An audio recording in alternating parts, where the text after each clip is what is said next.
આજનો મારો ટોપિક છે પ્રત્યય. પ્રત્યય એટલે શું? તો કે વાક્યમાં કર્તાને, કર્મને જરૂરી એવા અનુ અને બીજા શબ્દો એ ક્યારેક ને હોય, ક્યારેક એ હોય, ક્યારેક પણ હોય અથવા ને, ની એ બધા અનુભવો પણ હોય છે. આવા અધૂરા વાક્યની અંદર આપણે પ્રત્યય મૂકતા એ સંપૂર્ણ અર્થ વાક્ય ધરાવે છે. તો એવા પ્રત્યય છે એ પંક્તિને વાંચતા તરત ખ્યાલ આવે છે કે આની અંદર આ પ્રત્યય છે દ્રશ્યમાન છે અથવા તો અદ્રશ્ય હોય છે. ક્યારેક પ્રત્યય છે અદ્રશ્ય રૂપે પણ રહેલો હોય છે. એ અધૂરા વાક્યને પૂર્ણ કરવા માટે પ્રત્યય મૂકવા પડે છે. તો આવા પ્રત્યય મૂકતી વખતે પંક્તિ છે એ આપણે વાંચીએ તો આપણને ખ્યાલ આવે કે અહીંયા આ જ પ્રત્યય મૂકવો પડે છે. ખાસ એ વાત કે જ્યારે આ પ્રત્યયની પંક્તિ પૂછાય છે ત્યારે આપણા ગદ્ય અને પદ્યની જ હોય છે. પાઠ્યપુસ્તકમાં આવતા ગદ્ય અને પદ્યમાંથી આવી પંક્તિઓ પૂછવામાં આવે છે અને ઘટતા છે એ પ્રત્યય મૂકવામાં આવે છે. સૂચના હોય આપણી સામે કે નીચે આપેલા વાક્યમાં જે રેખાંકિત પદ છે એના સ્થાને બંધ બેસતો પ્રત્યય મૂકો. બંધ બેસતો એટલે કે યોગ્ય એવો ને જે ખરેખર ઘટે છે એ પ્રત્યય મૂકો. પણ આમાં આપણે ખાસ રેખાંકિત પદ હોય એના ઉપર વધુ ધ્યાન આપવાનું હોય છે, ત્યાં જ પ્રત્યય મૂકવાનું હોય છે. તો ઉદાહરણથી આ વાત સમજીએ. પહેલું ઉદાહરણ છે વાર્તામાં વાર્તા મેં સાંભળી છે, ચરણ રેણ અપાર. તો અહીંયા વાક્યને વાંચીએ ફરી કે વાર્તા મેં સાંભળી છે, ચરણ રેણ અપાર. તો રેખાંકિત પદ છે ચરણ રેણ, તો ખ્યાલ આવે કે આ કાર્યની પંક્તિ છે અને અહીંયા આ પ્રત્યય મૂકવો પડે છે કે ચરણ રેણ થી અપાર. તો થી છે પ્રત્યય કહેવાય છે. વાર્તા મેં સાંભળી છે,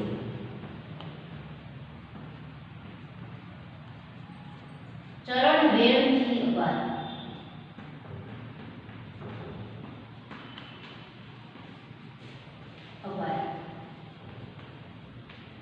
પ્રત્યય મૂક્યા પછી પણ આપણે એ સુધારામાં રેખા કરવાની છે કે અહીંયા આ પ્રત્યય મૂકેલો છે. બીજું વાક્ય છે નાવિક ગંગાજળ લઈને વખાલિયાતા ચરણ. તો ભક્તિ વાતના ખ્યાલ આવી જાય કે અહીંયા આ પ્રત્યય ઘટે છે કે નાવિકી ગંગાજળ લઈને વખાલિયાતા ચરણ. તો અહીંયા એ પ્રત્યય મૂકવાનો છે. નાવિકે ગંગાજળ લઈને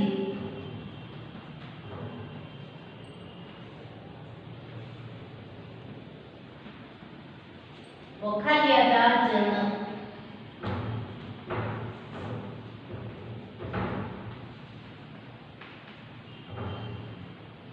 પછીનો વાક્ય છે પોસ્ટ માસ્ટર. પોસ્ટ માસ્ટર આંખ ફાટી ગઈ. આપણે વાંચીએ વાક્ય અને ખ્યાલ આવે કે અહીંયા આ જ પ્રત્યય ઘટે છે કે પોસ્ટ માસ્ટરની આંખ ફાટી ગઈ.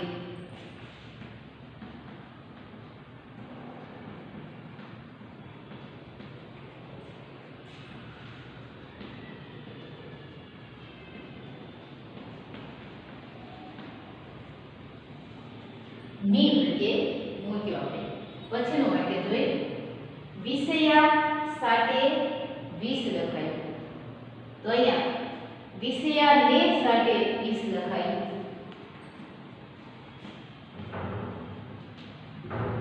વિષયાને સાટે વિષ લખાયું. વિષયા એ રેખાંકિત પદ આપણે ને ઉમેરતા ફરી રેખાંકિત કરી. પછીનું વાક્ય છે મેં પાપણી પુણ્ય ન કીધું. તો વાક્ય વાર્તા ખ્યાલ આવી જાય છે. મેં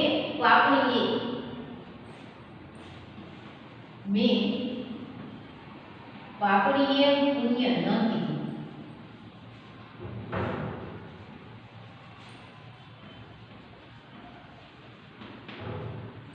પાપણીએ એ પ્રત્યય મૂક્યો. પછીનું વાક્ય છે કોઈ આશા નહોતી કે હું જીવીશ. જો વાક્યની અંદર મનમાં કદાચ શંકા લાગી આ પ્રત્યે બરાબર નથી તો આપણે વાક્યને ફરીથી રીડિંગ કરી શકીએ. કોઈ આશા નહોતી કે હું જીવીશ તો ખ્યાલ આવે કે કોઈને આ જ પ્રત્યે છે એ મનને વિશ્વાસ આવી જાય છે. કોઈને આશા નહોતી,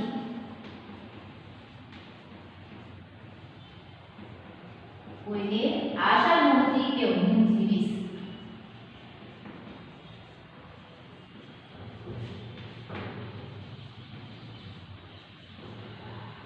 કોઈને. પછીનું વાક્ય છે બીજે દિવસે સાંજે અમુક કુકા આવી ગયા. તો ખ્યાલ આવે કે બીજે દિવસે સાંજે અમુના કુકા આવી ગયા.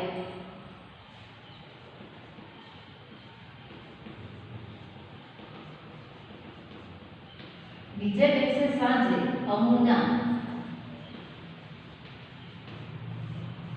કુકા આવી ગયા. તો આ બધા પ્રત્યય છે. થી, એ, ની, ને, યે, ને અને ના. તો વાક્ય વાર્તા આપણને ખ્યાલ આવે કે આ પ્રત્યય આની અંદર ઘટે છે. વાક્ય છે આ નાટક મુંબઈની પ્રજા ગમશે નહીં. તો વાક્યની અંદર રેખાંકિત પદ છે પ્રજા. તો આપણે પ્રત્યે વારંવાર અથવા તો બે વખત વાર્તા ખ્યાલ આવે છે આ નાટક મુંબઈની પ્રજાને ગમશે નહીં. તો પ્રત્યય છે ને આ નાટક મુંબઈની પ્રજાને ગમશે નહીં. તો અહીંયા આપણે પ્રજા છે રેખાંકિત પદ છે ને પ્રત્યે મૂકતા વાક્ય સંપૂર્ણ અર્થમાં ગોઠવાઈ જાય છે. બીજું વાક્ય છે 52 સગળો વિસ્તાર અખા 53મો જાણે પાર.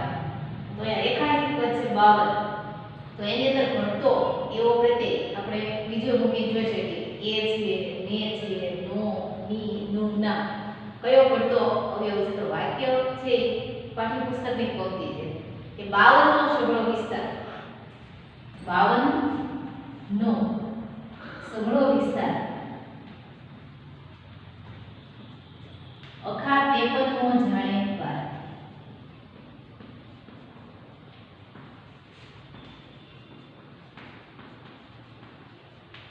અખા 53મો જાણે પાર.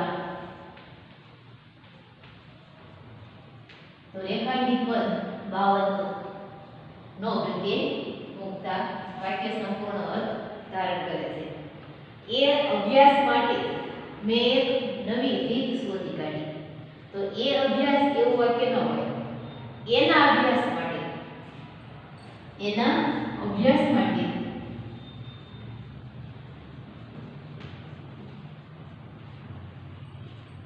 મેં એક નવી રીત શોધી કાઢી.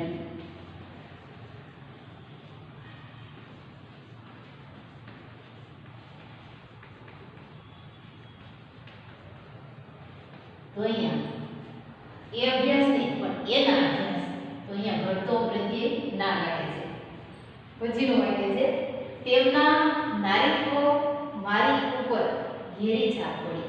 તો વાક્ય છે એ સંપૂર્ણ અર્થ ધરાવતું નથી કે અહીંયા પ્રત્યય મૂક્યા વગર અર્થ જ નીકળતો નથી કે તેમના નારીત્વની મારી ઉપર ઘેરી છાપ પડી. તો અહીંયા ની પ્રત્યય લાગે છે.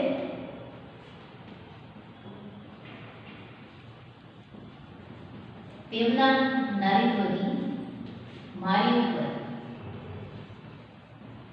ઘેરી છાપ પડી.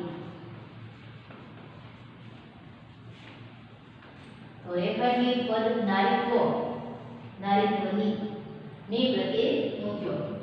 પછીનું વાક્ય છે બાપ દીકરા પેલું શાસ્ત્ર જ પડાવ્યું. તો બંધ બેસો પ્રત્યે આપણે ન સમજાય મૂકી પણ જોઈ શકીએ છીએ. આ પ્રત્યે મૂકતા અહીંયા વાક્ય સંપૂર્ણ અર્થ ધરાવે છે કે બાપ દીકરાને પેલું શાસ્ત્ર જ પડાવ્યું.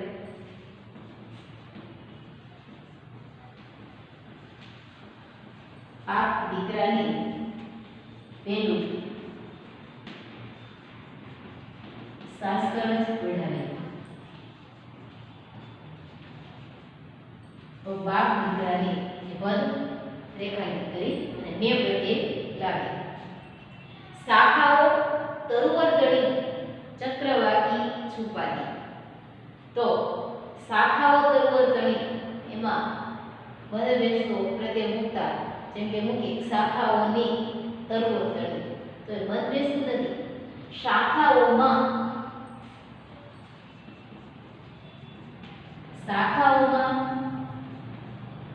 તરુવર્તણી ચક્રવાકી છુપાતી.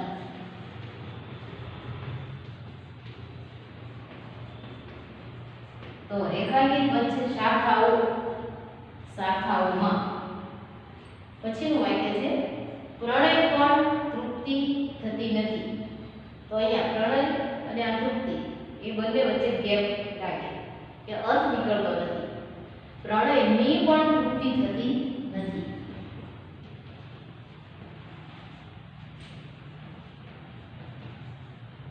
પ્રણયની પણ તૃપ્તિ થતી નથી.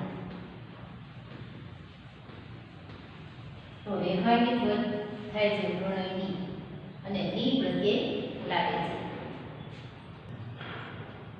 વાક્ય છે જીવન અંત આવતા સુધી ચાલે છે.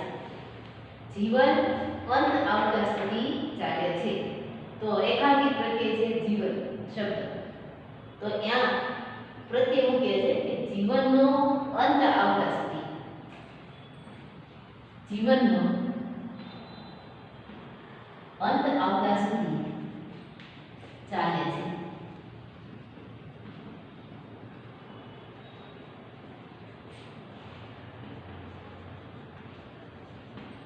તો જીવનનો નો પ્રત્યય લાગે છે. બીજું વાક્ય છે આભાસો થતું યુગલ ઉન્મત્ત એ સ્નેહવાદ.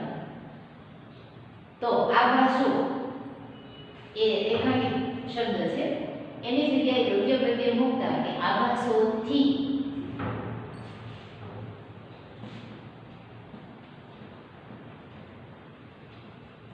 થતું યુગલ ઉન્મત્ત એ સ્નેહવાદ.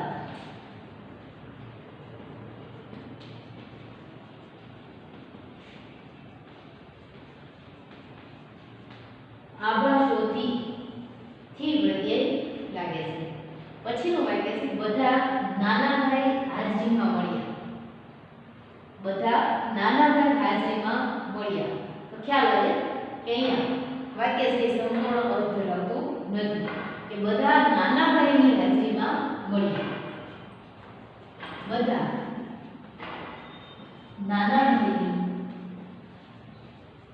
હાજરીમાં મળ્યા.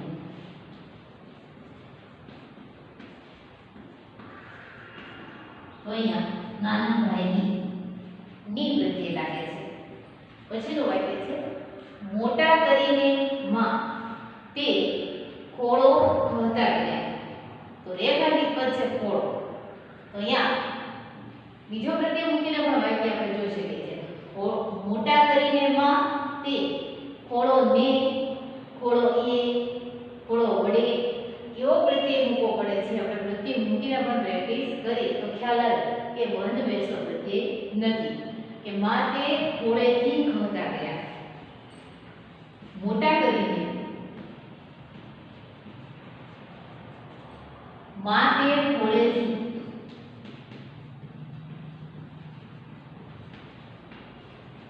ખોતા ગયા.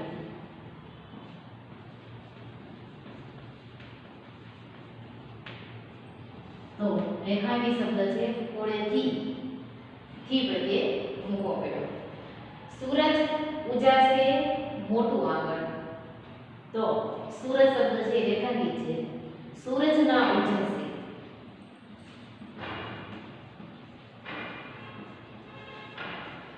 સૂરજના ઉજાસે મોટું આંગણ.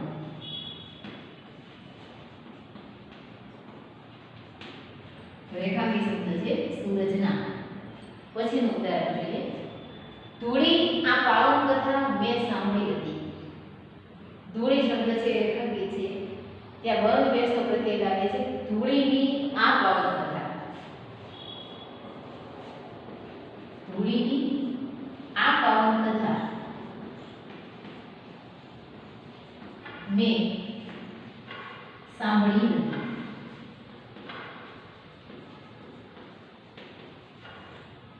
તો ધૂળીની રેખાંકિત શબ્દ. પછીનું વાક્ય છે તમે તો જમીન પર પરબડી આપી દીધી. તો પરબડી શબ્દ રેખાંકિત છે કે તમે તો જમીન પણ પરબડીમાં આપી દીધી.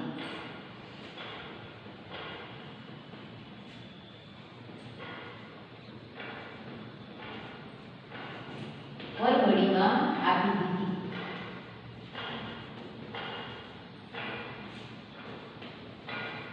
પરબડીમાં માં પ્રત્યે લાગે છે.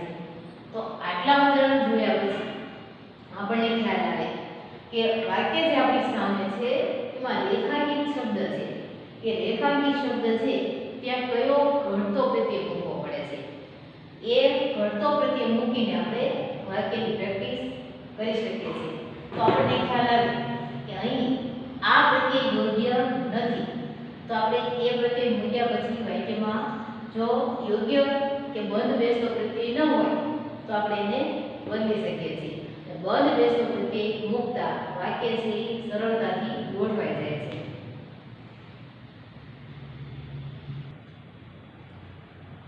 પ્રત્યય તો આપણે જોયા ઉદાહરણમાં એ, ને, થી, વડે, પર આ બધા પ્રત્યયો છે જેની અંદર અનુભવ હોય છે કે શબ્દ અને સંયોજક હોય છે.